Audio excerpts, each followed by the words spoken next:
There is a ready supply of payment processors who want to compete for your business. The challenge is that costs can vary among processors, and some business owners find it harder to get apple-to-apples comparison between them. Understanding who is competing for your business helps you to compete. It levels the playing field. Here we're going to look at some processor groups and how they are associated. Any one of these providers could become your processing partner when and only when the relationship clicks. You have options.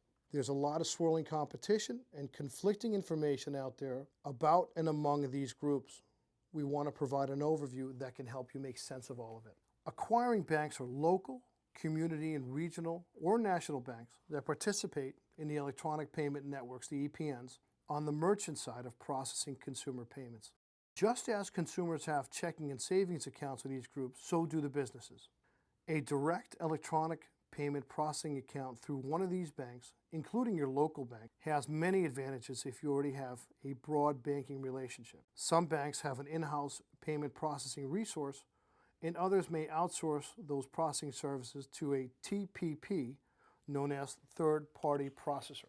So what is a third-party processor? They focus primarily on larger merchants. They can be more cost-effective and flexible for larger businesses because the processors have direct access to the EPNs, the electronic payment networks, through an acquiring bank relationship and provide all the support on large business accounts. These TPPs don't have consumer brands the general public would recognize easily, as they function exclusively in a business-to-business environment between businesses and acquiring banks. Another level are known as ISOs and MSPs, independent sales organizations, and merchant service providers, and these terms are used interchangeably. These organizations specialize in soliciting smaller business accounts and then contracting with the acquiring banks or TPPs to provide the actual processing services. They are one step removed from the electronic payment network.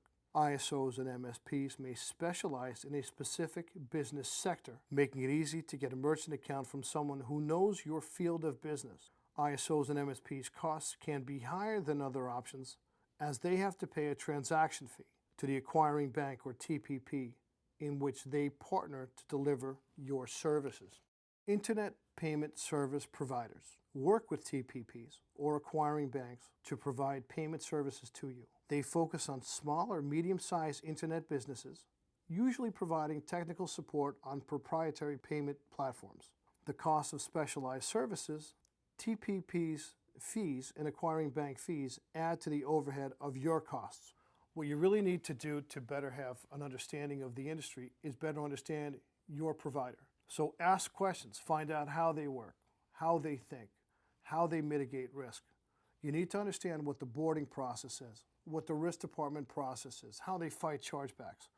Super important to understand how your processor functions. This way you can work with them in a very effective manner to grow together.